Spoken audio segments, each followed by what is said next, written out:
From fabulous Las Vegas, Nevada, this is Pod Therapy. Real people, real problems, and real therapists.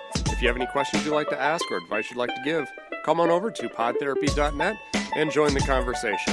I'm sure all of our listeners voted last week, and America thanks you for not doing a write-in vote for Jim Jobin.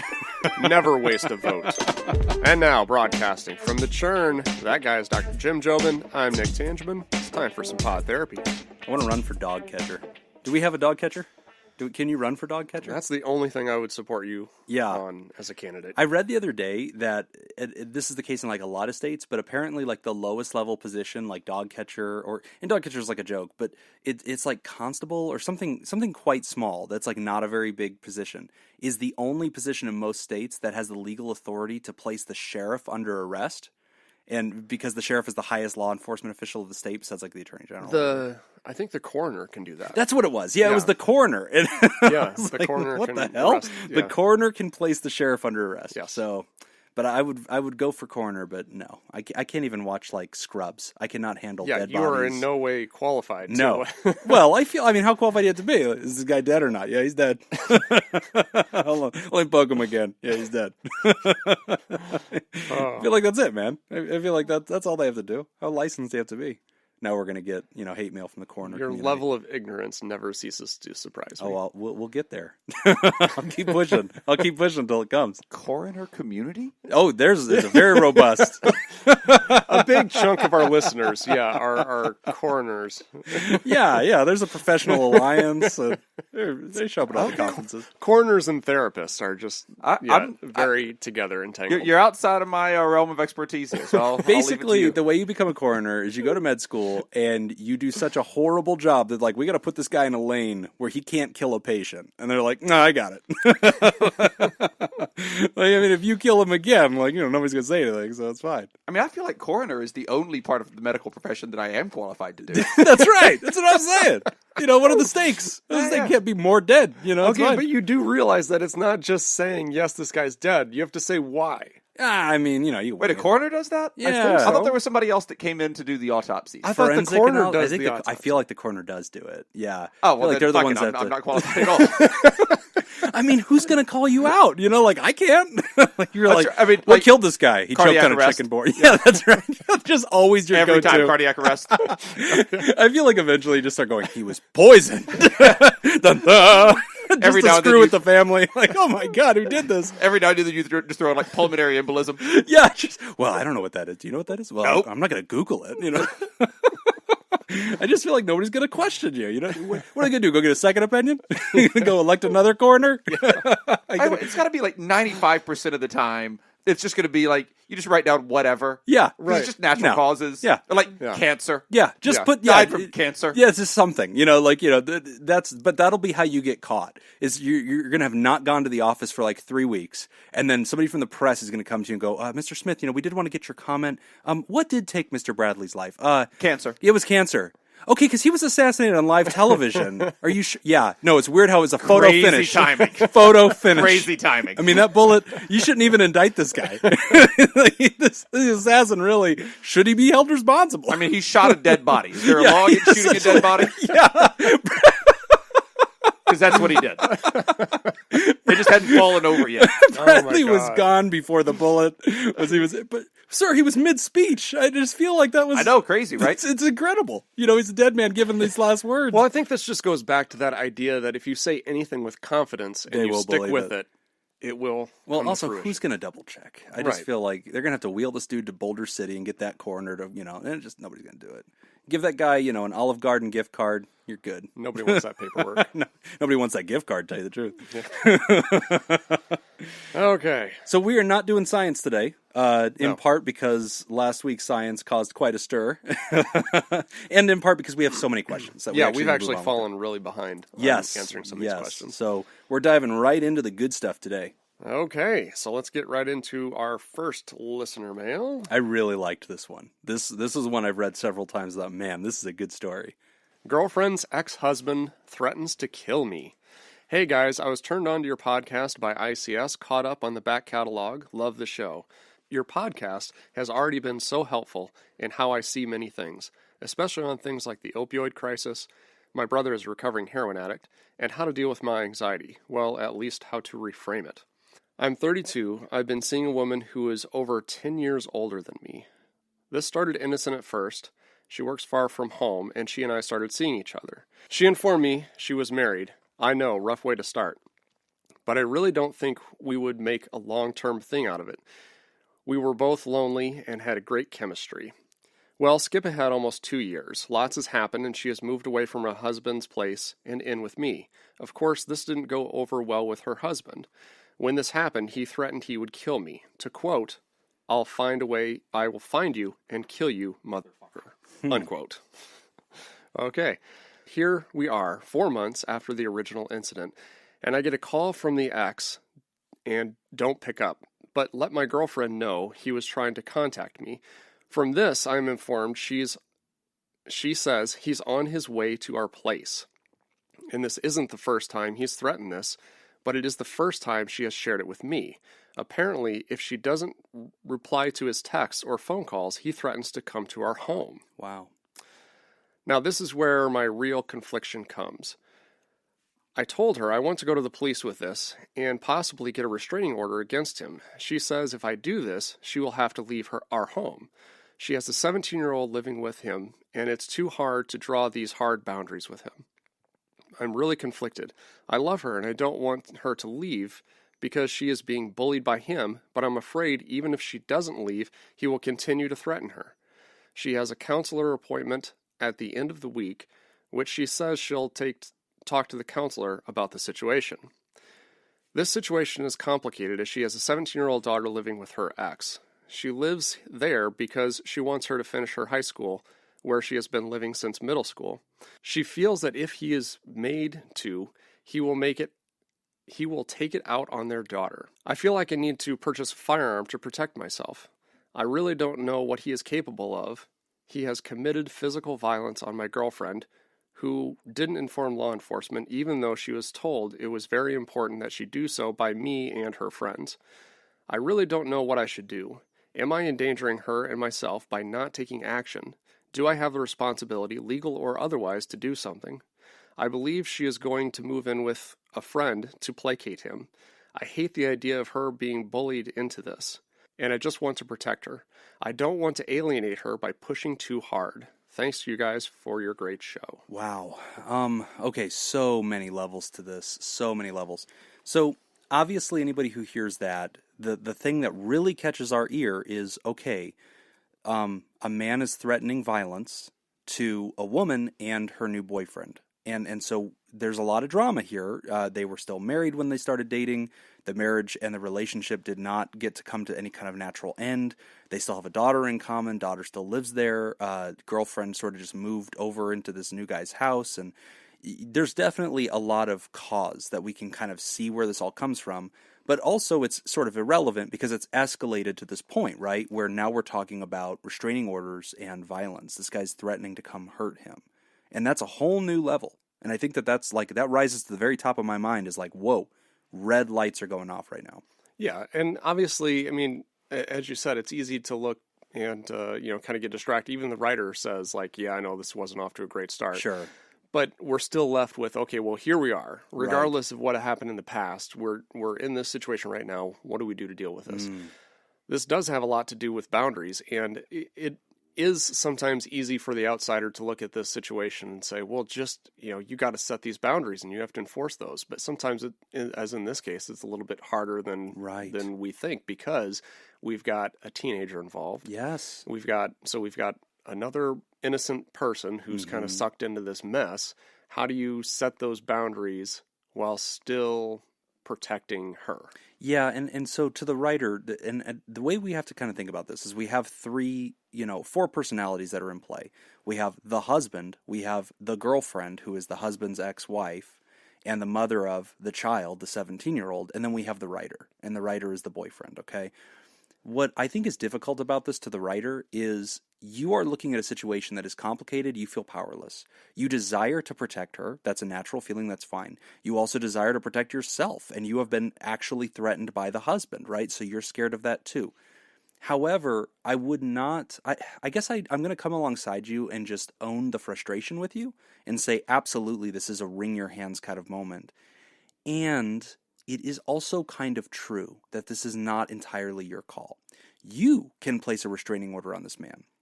He has made actual threats to you. You can quote the threats. Yeah, you could. That's plenty. That's plenty to go down and put a restraining order on him and say this guy should come nowhere near me and should not harass me directly. And that's fine. That's a true boundary that I have no problem with you drawing. And I don't want you to feel like you can't do that because of the extra elements to the story.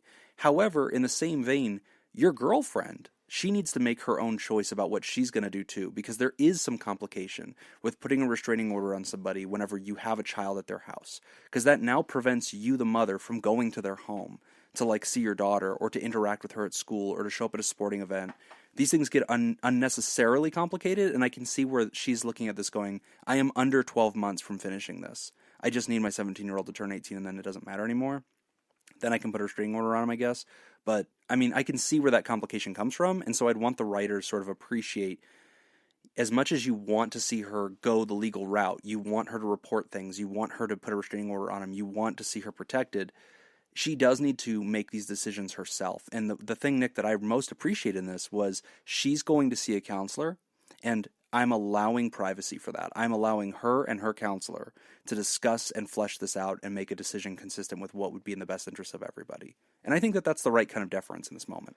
I agree, and I think this is difficult. I really empathize with the writer too, because yeah, you are kind of powerless in a lot of ways. There's not a whole lot that you can really do in this situation. You're not the primary player in this. You're a passenger.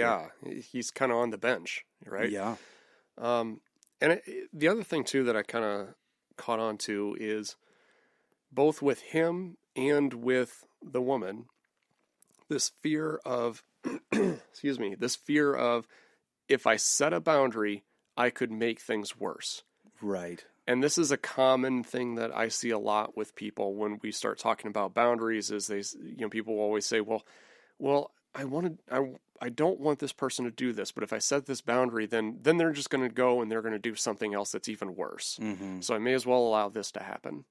And in this situation, maybe this isn't really a good example, but this is something I always try to warn people of too, is when you don't set a boundary because you're afraid things will get worse, things typically get worse. Yeah. Because then you've got, you say, well, okay, I'll let this slide because I don't want things to get worse. Well, when that slides, then it just goes to the next thing. Yeah. As a general rule, right. I want to see the breaks. Right. And so I'm actually really comfortable with him asserting himself in the sense that it is my personal boundary. I will not be threatened. And so I am going to establish a boundary that says my life is not in play. You two have your own stuff, okay? I know I'm the new guy. I know I interrupted your family. Fine. But at the point when you take this to I will kill or hurt you, you are now making a legal stance, right? You're making a statement that goes way beyond my personal, I'm comfortable with this and I accept that I made this thing dramatic. No, you've crossed a whole new threshold with me. I am not available to be threatened, right? And that's the boundary that I'm cool with him drawing. Mm-hmm. And also that he continues to allow her to then make a second decision, because his decision to assert that boundary really might remove her from his home. And she may have to say, hey, listen, I can't live with you until things settle down. Okay. And I accept that, right? And it comes back to Nick's old adage, never draw a boundary you're not prepared to enforce. Right. You need to accept the consequences of that boundary, which could be good for you right now, honestly. But, should he buy a firearm? This is always a hard question to ask therapists. I remember once I called into NPR. It was after one of the many tragedies in our nation. And they were discussing gun control. And they were saying, who should make the decision is therapists. You should not be able to get a gun until a therapist has cleared you. And I called into the show and I told them, hey, I appreciate the dignity and respect you're giving my profession, but you should not make us the referee because we will always take away your gun. There's almost no situation where I'm going to say, yeah, let's roll the dice. Oh, you're emotionally disturbed right now? You're bothered? You're in the middle of a love triangle? Yeah, let's get you a gun. No. I almost never want that. But I understand his point, Nick, that he's saying, I want to feel safe. And I think if you're at the place where you're considering buying a lethal weapon, go ahead and get that restraining order filed. I would say so too. And and there are going to be consequences for that. She may have to move out, and that's that's something you're going to have to deal with. But I think ultimately your personal safety has to be your main priority. Right. So the big theory. And he can't set a boundary for her. No. Right? Yeah. She has to set her own boundaries. Yes. So you're a one-man show in this situation. Yes. You have to look after yourself. You've got to set whatever boundary you need for your own protection, for your own safety. Yes. And everybody else has to do the same thing. It's kind of one of those things where when everybody does what's best for themselves, it's what's best for everybody. For the group. So to the writer, Nick, you just said something we have to highlight. This is a common relationship thing that we see in most relationships where there's a fixer, right? And the fixer really does not like watching the other person go through challenges, and the other person complains and mourns and is frustrated openly, and the fixer feels the need to come in and do it for them, right? Yeah. And I don't want to see you do that, writer. This is too complicated. This is too sensitive. You need to restrain yourself. And if you really want her to learn how to enforce boundaries, start enforcing your own, because then you're role modeling. You're teaching her how it works. And she says, well, wow, you just did that. How did you manage to do that? Because I'm not going to be threatened physically. That's a very simple boundary, and that's the line I draw. And it goes without saying, writer, I'm sure you're already pretty intelligent when it comes to this. Under no circumstances should you make any threats to this husband. Not verbal, not writing, nothing. That never makes you more safe. It always makes you less safe. It always adds variables to this entire equation that you no longer have control over. You don't know what you're going to say, how it will stick in his brain and cause him to be an unhealthy, unsafe person. Just remove yourself as much as you can. Be available to her when she is available to be in relationship with you, but otherwise stay clear of this as much as you can. And there's some, we're going to move on here in a second, but one last thing I want to kind of point out here too is that there's going to be a lot of issues, I think, even after he's out of the picture. Yes. With this relationship that you're going to have to kind of figure out, and you're going to have to let things kind of evolve naturally. This is something there's going to be other things that are going to come up, I think. Yeah, absolutely. But good luck to you, and, draw those boundaries and continue to monitor this. Be very careful in this situation. And thank you for writing in. All right, we're going to take a quick break. When we come back, we will talk about broken relationships with food. You're listening to Pod Therapy. This week's Theraproducers sponsor is David Datascoop Vialon. We met David at Scoop Fest, specifically at the Tournament of Kings show. Remember this? When he was wearing those skin-tight spandex ice cream pattern pants, and he flatteringly concealed within them a huge sex toy. Did you just ask me if I remember that? Yeah. Like I would forget that? Yeah, I can't unsee any of that. Yeah, Jim, I remember. I remember every moment. David became one of our favorite people that day, and he has since been a regular contributor to the show. He's an ally to mental health in his writings and his support of the THERAPAL community online especially. David is a hell of a guy, and we are grateful to have him on the team. David, thank you so much for your support of our mission, our movement, and for your continued support for mental health. If you'd like to join the party and help us make the show possible and tap into that special content for patrons only, you can go to www.patreon.com/therapy and sign up. Again, that's patreon.com/therapy. We're back. You're listening to Pod Therapy. Our next question is about a broken relationship with food. All right, I'm going to read this one, but this one hits close to home. As I read it, I was like, did I write this? How drunk was I? Did I write this whole thing and send it to the show? One of these days it's going to happen. I'm going to put an anonymous thing in it. I You'll hope be like, you Jim, do. Did you write this? So I'm on this talk show with my buddy, and I hate him. And it's getting weird. All right, so this letter is titled, My On-Again, Off-Again Relationship with Food. Hey, Therapy Guys, big fan of the show. I got my wife to write in before, and since I have some stuff to work out, I figured I'd write in also. The reason I'm writing in is because I have a complicated relationship with food, and I need a hand. I grew up really sick. I won't get into all the details, but it was nasty. I spent a great deal of time quarantined indoors, and people in my life comforted me with food. This led to my weight going up, and before I knew it, I was a fat little kid. By high school, I had gotten less sick, but my habits remained the same. I got picked on, and my self-esteem plummeted. I treated this and all obstacles I faced with food. In time, I got active and spent more time outside, even meeting my future wife and taking her to senior prom. She really gave me the urge to correct my situation, and I started getting control of my life for the first time. This put me on a path to better health, and I picked up yoga and a little bit of better eating, and in total, I lost about 100 pounds. Wow. Reaching a low of 200 pounds. I was thrilled, and I looked and felt fantastic. My wife and I had our first daughter, and I was still okay. Then, when my wife was 7 months pregnant with our second daughter, we lost both of our jobs, and that's when I saw the weight creeping back on. My girls are 5 and 4 as of this writing, and I am now 230 pounds, and I can't seem to get my weight back down again. I tried the yoga and the diet adjustment, but it didn't take, and I think it's because somehow I returned to finding comfort in junk food again. Those breaks from work when I grab Taco Bell, when the kids finally go to bed and I have cookies and milk. I don't know how to beat this. I don't know how to relax anymore without crappy food. I need to figure out how to feel good without eating junk. I know that I have made significant progress. My spouse finds me attractive, my health is good, and I feel fine. I shouldn't hate my thinner than it used to be body, but I truly do. I've considered plastic surgery since my weight never goes any higher than it is now, but I have a voice that says that if I just tried harder, I could do this on my own. And I go back and forth, feeling good and feeling bad, trying diets and ignoring how I'm eating, looking at crazy diets and gym memberships and all sorts of things. I know that before I can fix anything, I need to get upstairs sorted. I want to go back to worrying about the collectibles business I'm starting and about goofing off with my girls and spending quality time with my wife. I want to be able to sit down and play video games without the need for accompanying snacks. I don't want to need food to relax, and I don't want to hate myself. I'm sick of thinking about food so much. Any advice or tips would be greatly appreciated. Thanks, Nick and Jim. Mike, the Collector Scoop. Man, that's a great one. That is really great. So you said you could. I could have written that. Yeah? I could have written that. Oh my gosh. There's a lot to that. So like Mike, I grew up very sick. So when I was a kid, I had this weird anomalous scare that put me in the hospital when I was I think 4 or 5, and I was in the hospital for months, and I was very near death. And back then, this was in the 80s.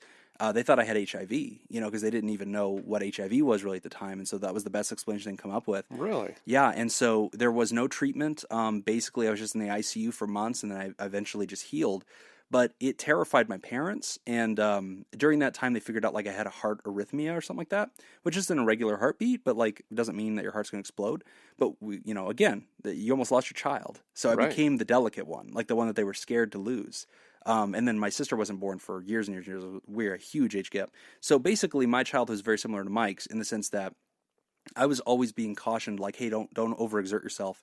If my mom had an opportunity to let me go play sports with kids or encourage me to play some video games at home, she would probably bank on stay home because she had a fear that Sure. I would die out on a football field or something like that. So I still ended up being a pretty active kid. I think, pretty regular for the most part, but that was a tradition in my family that kind of came home to roost. And I empathize with Mike on that as a kid, I went through pretty good chubby stages, and that does affect you. And it was always, this is the other thing that I really relate to with him. It was always self-medicating. It was a self-soothing behavior of I'm angry or I'm frustrated or whatever. And I have that addict personality inside of me. If you shake my family tree, a bunch of alcoholics fall out. So I didn't pick up alcoholism, but I empathize with an addiction to food to the place where it was an unhealthy relationship. And I like how he describes that, where it's a relationship I've developed. This has become my medicine, and I reach for it to soothe myself or to deal with life. Even his weight points. At my worst, I was at, I think, 255. And that was after the birth of my child, and my life was just stressful, and I was stress eating.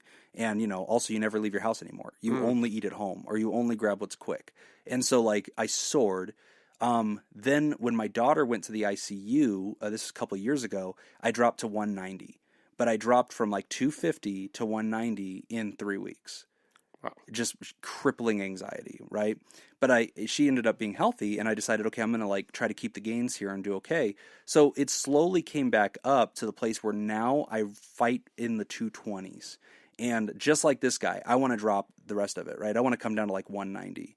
And I'm trying to, but it's I feel his pain where it's damn it, I keep snacking, or I keep reaching for this, or I have a bad day, and so I overeat. So this is something that I'm very much going to approach this question, I think, from the emotional side, and here's what I've noticed in my own journey, and that's the feedback I'm going to give. But I know that this is something that you're very passionate about too, and you have a very deep understanding of how to get the gains.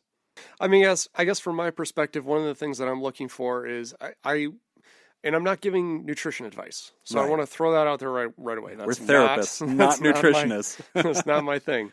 I only know what kind of works for me, right? And I approach it from a psychological perspective. So, I think the best thing to do, the thing that worked for me, and I've never really had a big issue with weight, but I've been able to shave off quite a bit of fat and then be able to build a lot more muscle. And for me, it was all mental. A lot of it was just understanding my habits. Right. And I'm the type of person where I'm very aware of my thought habits. Like because we all have them, but it's one of those things that a lot of us don't put a whole lot of thought into is how do we respond to certain stimuli in our environments? And how does that set us off? What are the thoughts that drive our behaviors?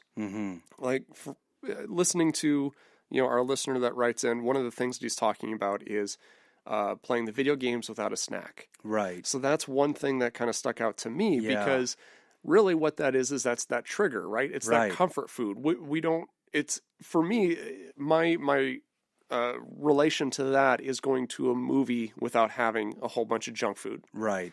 Like the idea of going to a movie and just sitting there and not drinking anything or not eating anything. Right. It's so foreign to me and it doesn't even sound enjoyable. Right. Like I don't want that. No. So this is what I think a lot of people do is a lot of people will try to do that activity or that behavior and just quit cold turkey and not do anything, not have any of the food or anything like that. And you're just exposing yourself to a trigger with no coping skills or mechanisms of how are you going to handle that urge or that craving once you get into that environment. For me, what seems to work is I'll just avoid movies. Right. Now, that's not a permanent solution. I don't want to live like that. Right. I don't want to live the rest of my life and never go to a movie theater. Right. But I do it until I've established a healthy pattern, and then I will kind of go back into it. Right. But I've already got my mindset into a healthy place before going back into that situation. So for the listener, because I know what you did, and you know what you did. Yes. But I want to tell the listener, here's what happened backstage, what you just saw in Nick's little anecdote, his vignette about how he overcame that. So it is the same concept that we do in addictions treatment, because there's this thing in your brain called neuroplasticity. The brain shape and the way that the little wires are crossed, they change and they actually migrate from one section of the brain to the other based on what you're doing in your behaviors. And so we have a saying in neuroscience, which is that neurons that fire together are wired together. And so what's happening in the example that Mike writes about, when you're playing video games, Mike, and then you're snacking, these neurons now fire together so frequently that they now wire together. So now when you sit down to play video games, it's part of your ritual, and it feels like unsatisfying to do one without the other. Smokers have the same problem with coffee, that, I always have a cigarette whenever I smoke, and then it's hard for them to drink coffee and not smoke. And our addicts who have really, significant addictions to very scary things, this is one of the things we're always doing in rehab. People will say, guys, why do you make people go to rehab and sit on the bench for 30 days and get away from life? How is that helping? Part of it's because they're not used to doing a lot of things in life without also having a drug. Like one area that we commonly see, Nick, is sex. A lot of people have a really hard time now having sex without alcohol, without a drug, something. Because for so long, sexuality and the use of this chemical were wired together. Now it's weird whenever they're not. Yep. And so in your story there, the reason that you now stop snacking or you don't go to the movies entirely is because you anticipate that if you go to a movie, you're going to want to just binge. Yeah. And so you choose not to for right now. Over the past 3 weeks, as we've talked in the last show, I've been doing a lot of traveling. I've been going all over the place, and that has completely destroyed my momentum. Right. I've put on quite a bit more weight. I'm sitting here right now with a Monster Energy drink and 2 bags of snacks. Yeah, 2 bags of snacks. But this is what happens. Like when I get off of my pattern, right? I'm able to kind of catch it a little bit, but I know I got to get back on. Right? Yes. Now, if I were to go to a movie today, I'm gonna have a giant bucket of popcorn with M&Ms put into the popcorn because the two of them together are amazing. Okay. And I'll probably have a big soda. Maybe a few other things. This is like becoming a fatty rabbit hole. Absolutely. Yeah. Now, if I get back onto my program today, and 6 to 8 weeks from now I go to a movie theater, I'll be perfectly fine. Okay. So it is about that priming. It's all about the mindset. Yeah, it's all about where I'm at. To Mike and to so many people who are listening to this one, the holidays are coming up. Okay, Thanksgiving's coming up, Christmas coming up. And when this part of the calendar comes, most people do put on. And part of it's because of the winter, part of it's because you're indoors so much, part of it's because of boredom, part of it's because so much of our social life at this time of year is built around eating with others. And then in January, there is the great track back to Mecca of going to the gyms, right? And like the pictures show up of all the gyms being loaded up with all these humans trying to take it back off. Here's kind of a few actual practical points. So the first thing I want you guys to hear is what Nick offered you about appreciating that though you might not have a true addiction to food, that the relationship to it is built on coping and emotion. And so you need to look for where else food is wired, right? When are you triggered? It might not just be a place like the movies or playing a game. It could also be an emotion. Oh, absolutely. And so a food journal is one of my favorite things to have people do. To identify what did you eat and why, what was going on. And you might be completely oblivious to this, but whenever you actually go back through your day and you go, well, what was I feeling when I ate? And I always want people to put emotion words about an hour before they eat and an hour after. Tell me what you were feeling. And when they do that consciously, they start to notice the trend and they go, wow, I eat when I'm angry, or I eat when I'm bored, or I eat when I'm sad, or I ate when I felt less than. Mm-hmm. Why was that? When I was catastrophizing my own mind and imagining a future that's not going to happen, but it scared me, I eat. Okay, now that you have that knowledge, we now have identified another movie theater. We've identified a video game. We've identified an emotion that triggers you into it. So that's, coming kind of from Nick's skill box. One thing that I'll offer you is this. This has been very helpful in my own weight relationship. One of the things I want you to look at is a trick that we use in something called solution-focused brief therapy. In solution-focused brief therapy, sometimes we're not interested in the problem, sometimes we're interested in the solution, and we're asking this: how did you stop the problem from getting any worse? Mm-hmm. With weight, we can ask that question in a very quantifiable way. So I can say, Mike, you're at 230 right now. You didn't used to be at 230. You could easily be at 245. You could easily be at 250. Why are you not?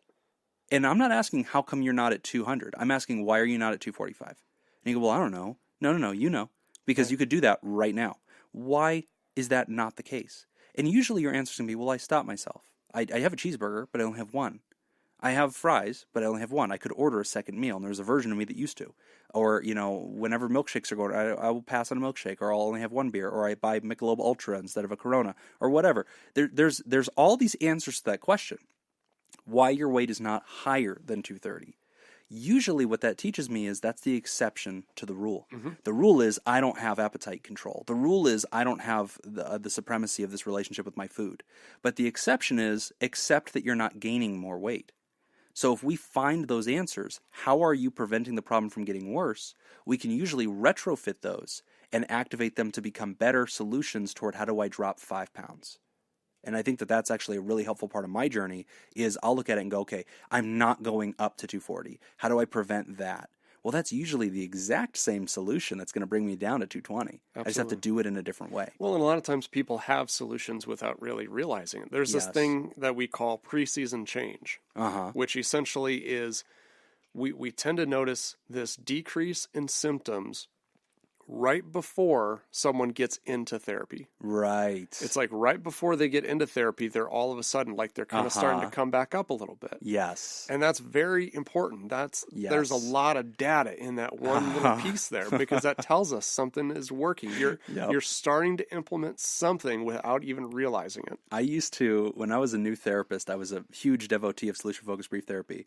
And there's an approach in SFBT that you'll use on the first appointment. And what I'll usually do is in my intake paperwork that people fill out in the lobby, I don't do this anymore, but I used to, it would say, many people notice change even by booking the first appointment. What changes have you noticed positively since you made this appointment and showing up today?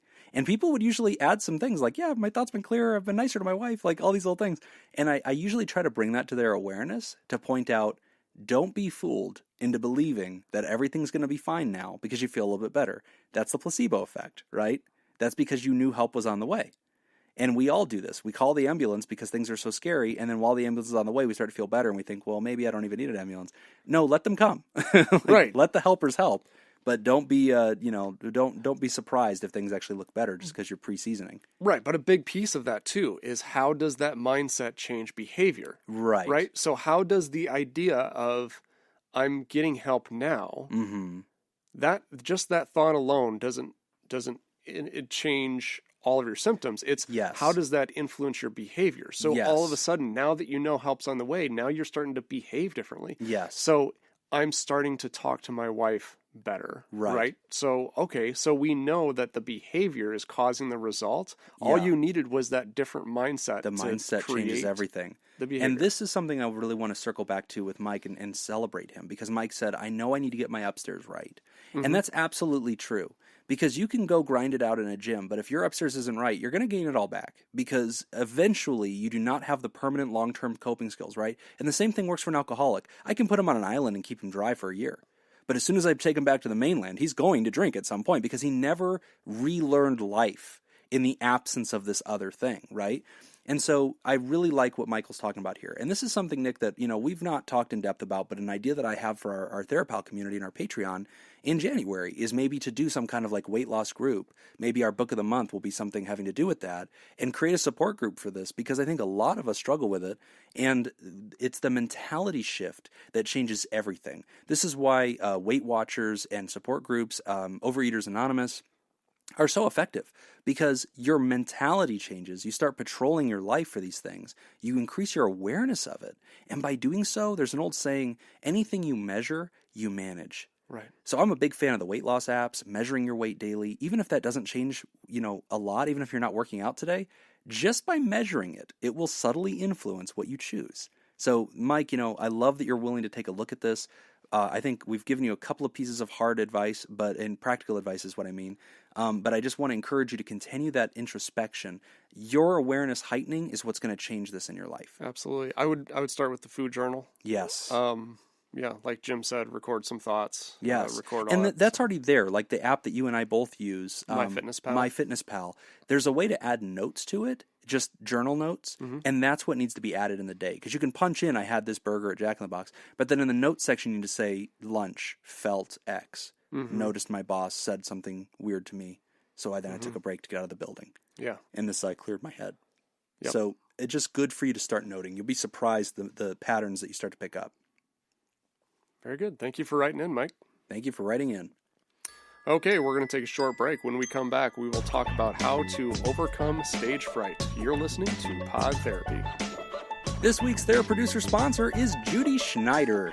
Judy wants to give a shout out to her dear friend, Dr. Haryati Sharima Abdul-Majid, and her amazing team members at Mercy Malaysia. Mercy Malaysia offers early counseling and psychosocial support for persons affected by disasters and gives the victims a safe place to express their feelings and thoughts. Sharima is currently caring for her father, who is suffering from Alzheimer's, while still organizing and planning for Mercy Malaysia when time allows. Judy wants you and the world to know how proud of Sharima she is and her astounding work ethic, and just wants to say that she loves her, misses her warm hugs, and thinks about her wonderful father every day. We're back. You're listening to Pod Therapy. Our next listener writes in about dealing with stage fright. This is a good one. Yeah, I'm pretty excited for this one. So I'll read this one. This is how to overcome stage fright. Hey there. Being in Las Vegas, I assume you probably work around a ton of performers. Personally, I practice magic and juggling as a hobby, and would like to pursue it as a career. However, I have crippling stage fright. I've spent several years working in different magic shops, and I've performed at Universal Studios for very small audiences, and it doesn't bother me. However, if you put me on a big stage, I feel a knife in my gut. It prevents me from doing so much of what I love. In the meantime, I find myself inventing tricks behind the scenes and helping other magicians create acts. Any advice would help. Thanks. Sassy Scoop. Yeah. Jacob, you've worked with so many performers. I mean, this is your entire life. You've seen this. You are back of house, but, you get to see all these things come together, and I'm sure you see people panicking behind the scenes as they're getting ready. What is your kind of perspective on stage fright, how people deal with it, and, what's successful? A lot of people have a system. And they always do that system. Oh wow! And so if you really break it down to I'm not going out on stage to perform. I'm going out on stage, and the first thing I'm going to do is I'm going to walk to this mark. And then the second thing I'm going to do is I'm going to start talking. And the third, they have that order of things that they're going to do. Yes. And not only does that keep your performance consistent, but it also it gives you something else to focus on other than the big picture. The big picture is, as you guys are well aware, the big picture in anything is always overwhelming. Right. I mean, if you do anything, if you focus on like, okay, I'm going to achieve this ultimate goal, right? That's horrible. It's how you eat a whale, though. So you're saying that they'll like break it down into these small tasks, and then say, "I'm not out there to perform. I'm out there to walk to Mark 1." Yep. So I think that's great, and I think I know why that works, why that's successful. Okay. Is because it's not just about it being small steps, but it's about having 100% control over those steps. Right. Because as a performer, a big part of it is, I mean, your whole thing is, I need to get a laugh or I need to entertain these people. Right. And when you look at it from that big picture, that is outside of my locus of control. Yeah. But if all I have to do is walk out on stage to this mark, I can do that. Yeah. So not only is it small, but it's 100% in my control. So when you put things into that perspective of, hey, I am completely in control of this. Right. So I'll go do this thing. Yeah. And you're taking the focus away from how other people are going to act or respond to it. Yeah. You're just focusing on, I just need to do my part. But I can see that bigger part, which is like you do not have control. Like, and there's lots of folks that have bombed, been heckled and been torn to shreds. I wonder if you come back stronger though after that, because it's like, all right, it's already happened. Like, I'm not terrified of failing, right? I know a lot of performers that, especially comedic performers, that go out and when the audience doesn't respond like you want them to, the ones that have been doing it for a long time and that have had those experiences are able to just walk backstage and laugh about what a terrible audience it is. Right. Yeah. or they can put the blame where they believe the blame should be. Yes. Or they can come backstage and laugh at, I am just not on tonight. Right. And they're able to kind of just shirk it off. This is just not my night. And boy, am I ready for the curtain to come down on this one. It's funny because I remember Jerry Seinfeld, one of his best comedic routines. He talked about how research had at that time shown the number one fear in America was public speaking. And he said, so if you had to be at a funeral... No, number 2 was death. Number 2 was death. He said, so if people had to be at a funeral, they'd rather be the guy in the casket than the guy delivering the eulogy. Yeah. And it's like, gosh. So, like, I'll actually comment on this. So, obviously, I'm not a professional entertainer. That's evident. Yeah, that's very evident at this point. But I have spoken and had to do, like, lots of stage stuff where I'm speaking at conferences or I'm lecturing. Or I used to speak in churches a lot, and that, had various audiences of size. And I've had some opportunities to speak sort of on a public stage for, whatever the cause or whatever. I do have a little bit of this is more practical advice. I have not done any advanced studies in I think general anxiety techniques and reforming cognitive distortions are a big part of this. And I think we can pivot to talk about that. But my lived experience, I'll kind of throw out some things I've done. One of the most useful things I've found, and I know this doesn't apply to all performances because sometimes you can't do this, but any time you can get to know your audience is a huge advantage to you. So I try to shake hands. I try to be out in the open. Oh, hi, I'm going to be speaking a little bit. What's your name? Okay, Mark, what brings you here? And just kind of getting to know folks in the lobby and just talking to people. I found that human connection takes away this mythology I have, that there's some big blank crowd and I don't know who they are. Once I've kind of connected to them, gotten some names, kind of felt them, their presence in the room, I feel like I'm approaching much more warm instead of coming out to a cold audience that I've never met or interacted with. So that's one trick I have that I've found to be a little bit successful for me. Another trick that I'll use is trying to come out with some of your best stuff first. I think that builds confidence, and a lot of people want to save it for the end. And, again, I'm not a professional performer, but I usually have thought through pretty carefully my intro. And I usually have actually rehearsed that. And I've actually, even if it's a speech, even if it's just a lecture, I know what I'm going to say for the first 5 minutes. And I kind of try to come out with that pretty crafted, because that way I do control the room for a little bit, and I can usually warm them up with something that's well thought out and intelligent right before I go right into my normal routine of abject ignorance that's aggressively vomited upon people for the next hour. So those are 2 of my tricks that I think are pretty helpful. Yeah, those are good. I don't really have any tricks. I don't really. I mean, I'll do Imagine them trainings and naked. stuff. That helps. No, actually, like for public speaking, It's I don't know tough how to just well. stand up there and speak with a full erection. Just picturing everyone naked. Speak for yourself, Jacob. I have no problem with that. I mean, when I was giving that speech at the orgy, things were very good for me. I felt I was very in my element. Well, I mean, as far as like the performing and stuff, I don't know if any of this would apply, but like for me, when doing public speaking or anything, I always try to imagine or try to remember that I have been an audience member. Yes. And most of the time I'm not paying attention. Yes, right. And so I kind of think, so if I'm the average person, most of these people are not listening to me anyway. Right. And for some reason that seems to work for me. Yeah. It kind of decreases my anxiety and my tension that I'm not up here to perform. I'm just here to present some information, and whatever. And most of you are not listening anyway. That's fine. I always try to, like that old thing of always trying to lead with a joke. Right. I always do that. Well, when I was in Montana, I did that. And it bombed. Okay. And it never got better. It didn't get any better from there. Yeah. So I don't know. I'm not the best person to give advice on this one. One more thing I'll throw out there that I think I've used in the past. And I think I've heard real performers talk about this. So maybe I'm borrowing from their kind of toolkit. But I've known for me, I have a different version of myself. Whenever I'm up on stage, if I'm speaking to an audience, there is a different Jim that I have sort of created over time that's been scientifically, like I tried things, they failed, I tried another thing, it kind of worked, and then I quilted, together a patchwork of these are the characteristics that work for me whenever I'm speaking to a larger audience, right? Mm-hmm. And so like that changes how I present myself. And it changes the tone, the message, and everything. So I actually become almost like a Stephen Colbert character. Like Stephen Colbert in real life is actually pretty pensive. He's like a reader and a poet.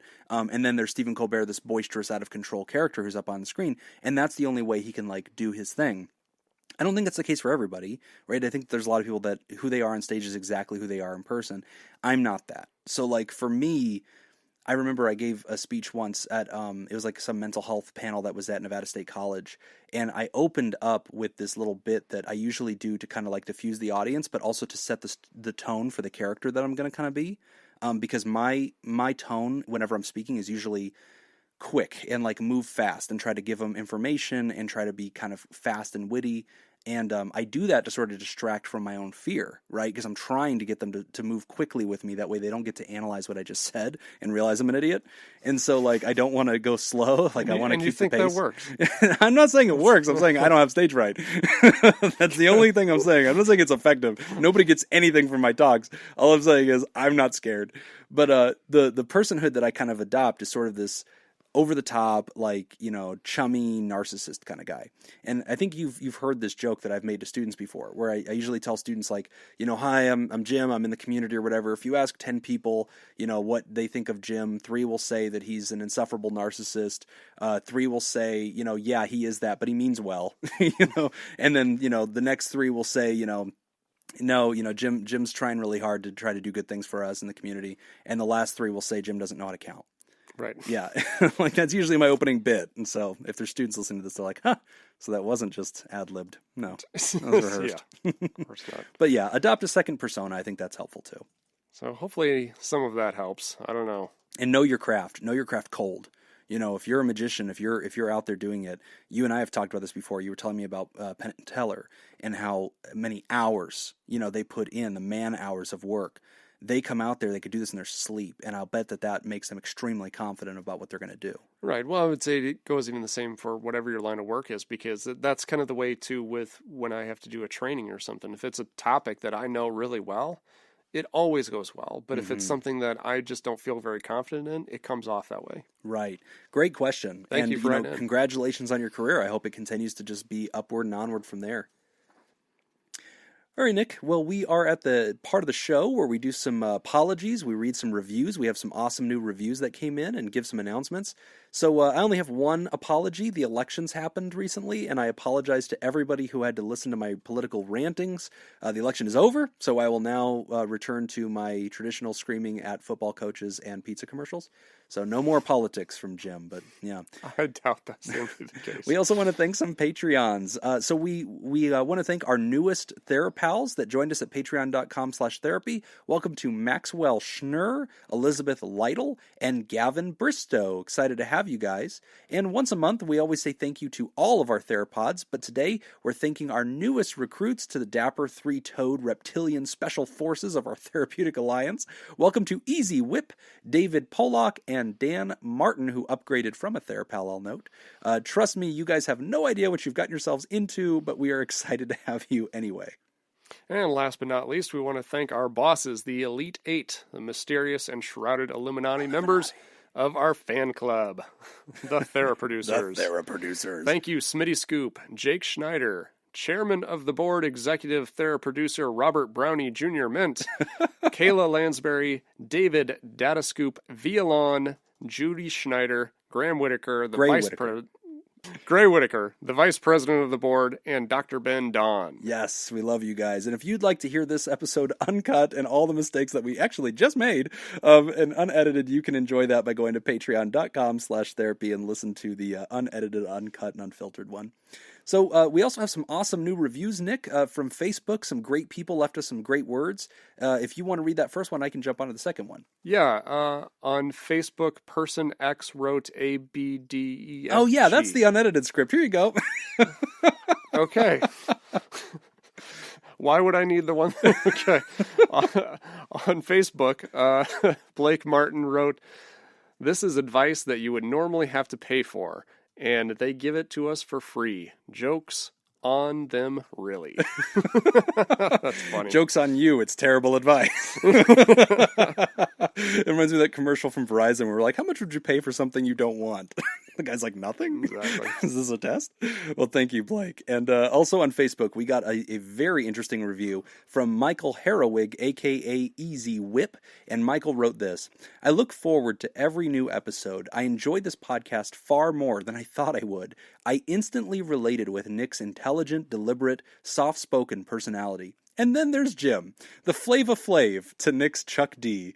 Jim is almost a caricature of the type of person I normally avoid. He laughs at his own jokes. He finishes other people's sentences. He has absorbed and internalized his college mascot as part of his identity. He's a sports fan. This would all be very irritating if Jim wasn't also an enthusiastic, genuine, sincere, lovable puppy dog of a man. And he is also a very skilled and intelligent guy. He has made me cry on more than one delivery of his compliments and affirmations. The dynamics and interplay between Nick and Jim as they sift through the debris of mental health and mental illness are deeply satisfying." Thank you so much. That one made me laugh, man. That was intense. That was a good one, man. Very funny. It's really funny because this one thinks that I am the jock. Like, it describes me as like, oh, he's a sports guy, and, no. It's like, no. When Nick and I literally played Jock versus Nerd with Ice Cream Social, you were on the jock side, and I was on the nerd side. I was helping Matt with nerd questions. I don't fit well into either category. It's kind of weird. Just a dweeb.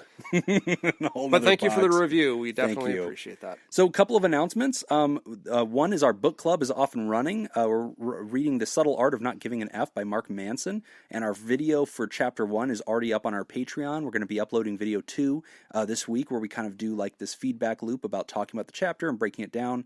And in the first one, Nick, there was a lot of complaining.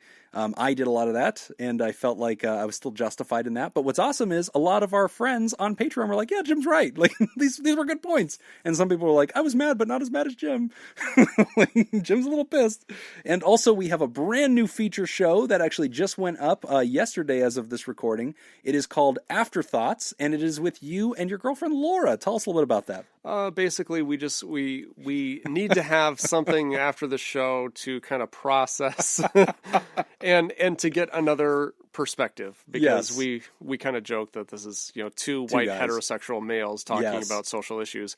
And so what ended up happening is Laura and I always have very interesting discussions, because she's she has no filter, and she will come She up and has say no filter. she'll say just all sorts of stuff that we didn't consider, we didn't think about, and so I Right. was like, you know what, you should have a voice, and Let's so bring it to the table. yeah. So it's for our Patreons only. You can check it out at patreon.com/therapy. My favorite thing, I listened to the whole episode, and I was serious. I want there to be a third show, which is just a live stream of me listening to that show, because it was fun. Like, I was like laughing, like I was yelling, like at times, like, what the heck? That's not what I said. Like, my wife's like, are you okay? And I'm like, no. But it was fun to listen to it. So my favorite thing about the show so far is that I am the number one topic of interest, Nick. I feel like I was the number one thing that was discussed in that show. Yeah. Yeah. Well, a lot of the show was talking about how I get to, complete a full joke and get to the punchline. Anyway, we got to move on. All right. Well, all right. Listen to Afterthoughts at patreon.com/therapy. That's all the time that we've got for this week's session. We want to thank our landlords, the Ice Cream Social Podcast, and thank you to those who have contributed to our show today. We really appreciate it.